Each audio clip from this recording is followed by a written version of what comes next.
Okay, we got the darn screws in together. Now we're going to hook up the motherboard. Stuff that runs your front panel. I'm going to, once I get Windows going on it and all that, I will then hide all these cables. But for now, I'm just going to hook everything up. Just make sure the board works and everything. Your USB panel, that's USB 3.0. That just plugs right in here. Look on your motherboard to see if you have it. If not, you can buy adapters even. My HD audio.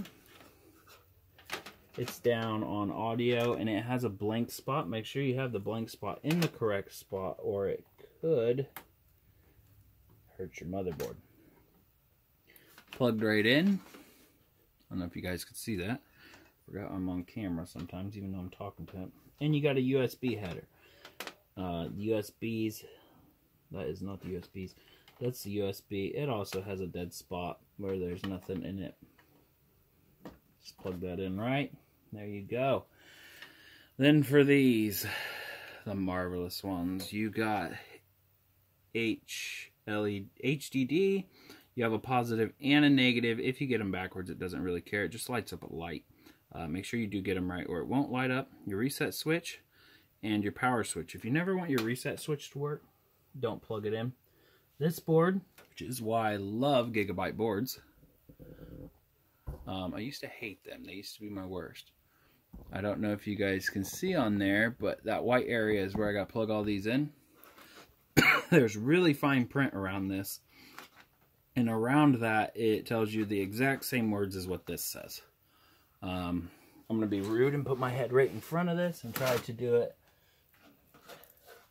It says the power LED, and then there's speaker on this one. The top is the power LED. Where's the power switch? Power switch is right. Power switch.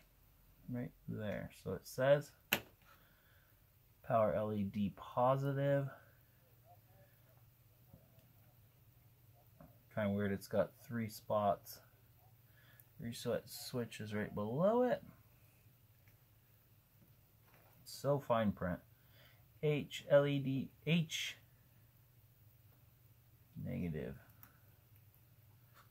P LED negative on that side. There's a lot more to this board than the buttons I have on this, which is nice. And then the negative is on that side.